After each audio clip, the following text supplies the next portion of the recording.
In the last mini lecture, we were taking a look at political participation in elections, and we had finished up by taking a look at the who, the where, the what, and the how of both voting and a little bit on political participation more generally, and we'd kind of stopped with what made voting unique.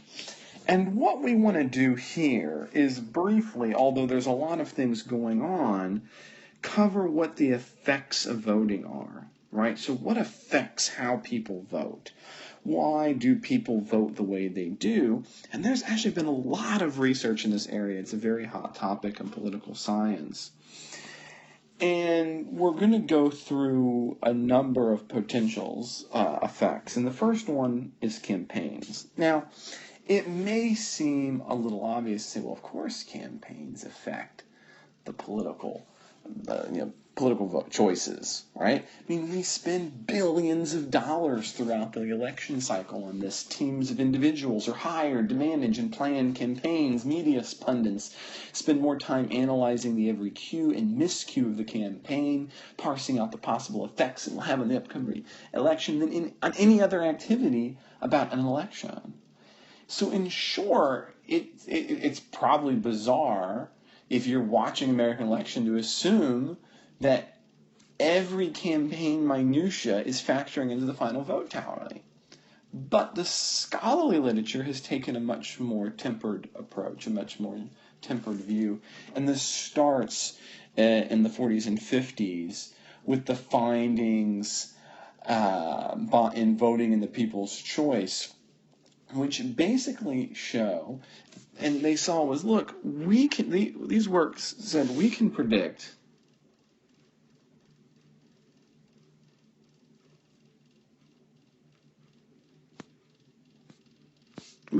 elections, and we don't need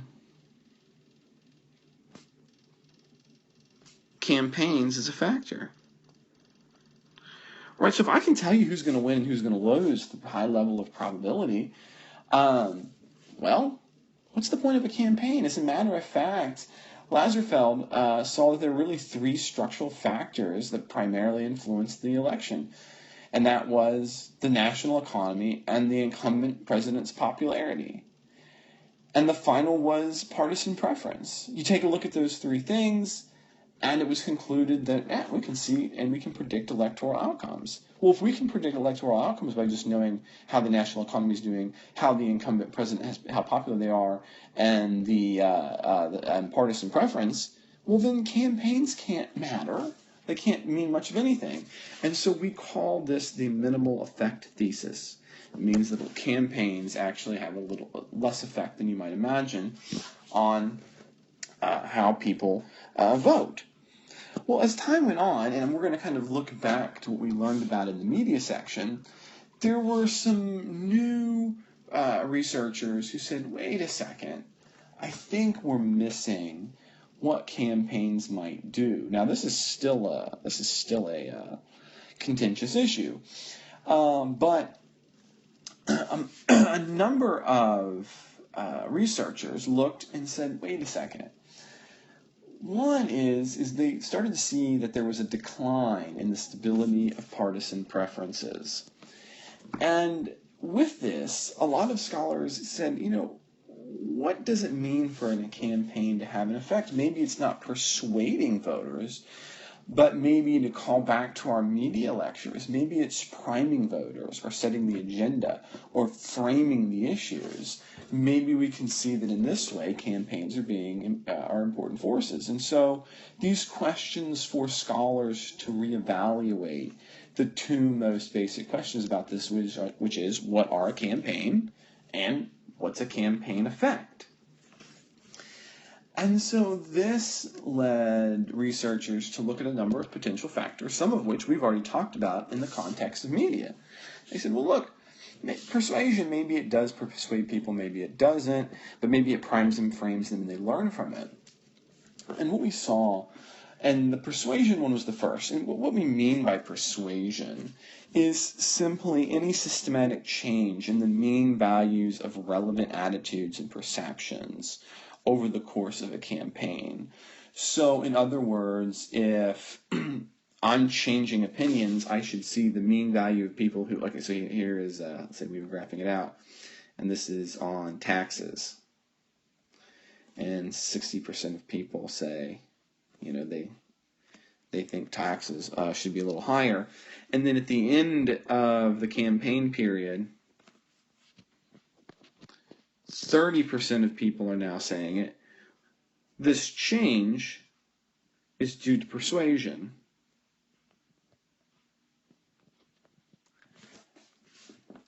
And the minimal effect camp argues, and still argues, that we don't really see this happen. And it's still a really big debated issue about whether we can show that this is a major factor. But another one that might be a little bit more promising, and we've already talked about, is priming. And priming, as we know, is getting voters to think about the issues by which they're going to make a decision, right? So priming refers to the standards by which people use to decide or evaluate. So in the context of the campaign, it might be possible for campaigns to play up issues which resonate well for a candidate, i.e. prime that issue, and downplay the issues that don't. So in other words, if we think that that the position for our candidate is strong on foreign policy, we want to highlight that in every possible way. And if we think our econ policy is kind of weak, we don't want to focus on that. In other words, we want to prime voters to think about foreign policy, not because we're trying to convince anybody, but because we think if people vote on foreign policy that they're going to end up voting for us. Oh, not the U.S., for us. And so the argument here is that voters might end up voting on structural issues, just as the minimal effects thesis argues, but only because campaigns have ended up priming them to do so. The next one, and we're not going to spend much on this because we've talked this kind of to death in the media section, is framing. It could be the case that campaigns frame the way people think about issues, right? Because remember, small changes can lead to very big differences in how people respond. So it could be that campaigns don't help anybody in the sense that they make us, convince us to vote differently, but they frame issues differently, and therefore we think about those issues differently.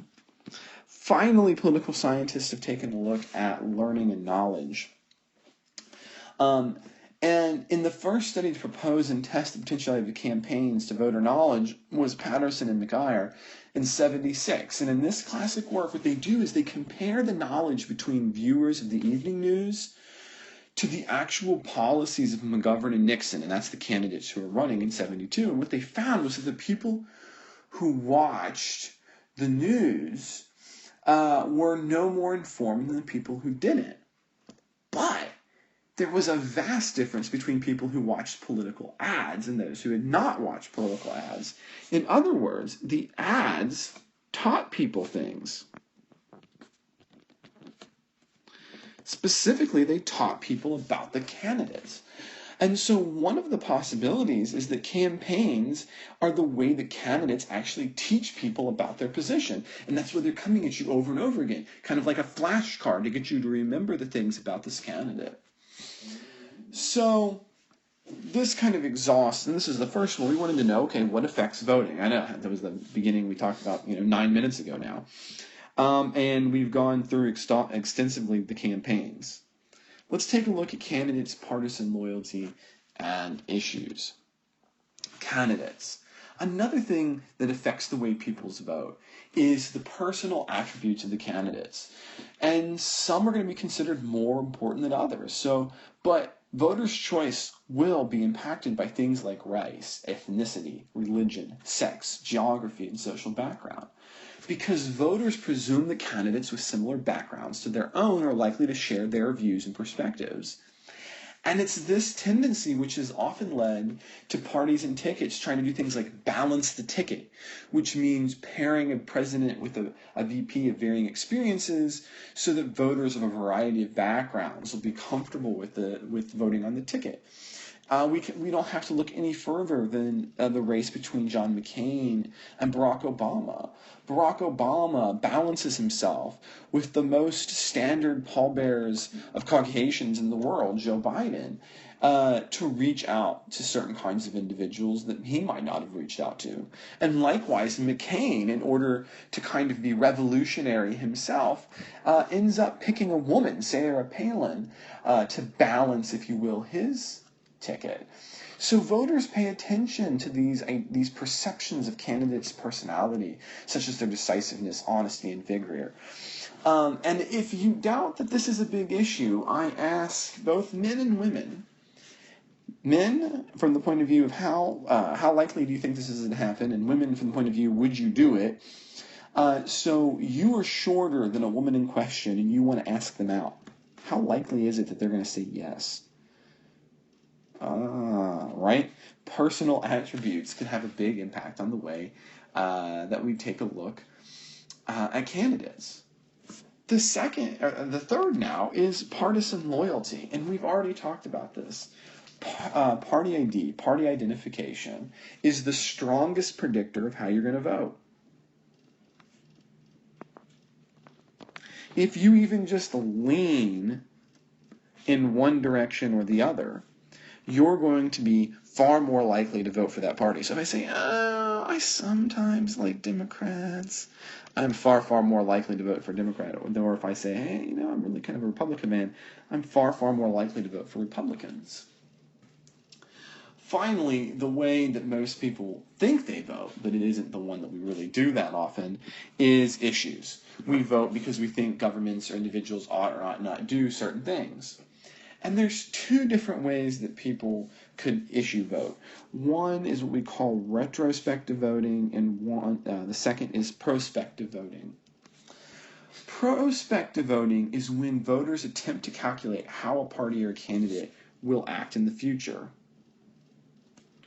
So in this way, you've got to kind of think about what the issues that are important to you are. You have to then think how you think the candidate, as they've presented themselves, will act on this issue, and how the world will hypothetically be and therefore interact with that person's interaction with the issues. Well, that's complicated and difficult, and if we know anything now by taking this class, is that that's not the way people typically behave. And instead, they end up having to take a look and they think about what's actually happened in the past. And we call this retrospective voting. And it looks a whole more like tally marks, right? So if we could say, okay, Republicans and Democrats, I liked what happened, I liked what the Republicans did, I liked what the Republicans did, I didn't like this particular thing, but I liked that, didn't like that, but I liked that. And then over here for Democrats, likewise, you're like, ooh, I didn't like that, and I didn't like that, and I didn't like that. Oh, I liked that. Didn't like that, I didn't like that, I didn't like that. And then you look back, it's time to vote. And you look backwards and you say, oh, I like Republicans. Now, you're probably not going to be able to identify which issue it was that made you feel that way. But this kind of running tally of what's happened in the past is probably the most likely way you're going to vote on issues. But in all honesty, issues are the least impactful of the ways that people actually vote. So, I think we've gotten a mouthful in this one. It has been wonderful working through this class with you, and I look forward to talking with you further. But for now, let's end this mini lecture, and we'll pick up later.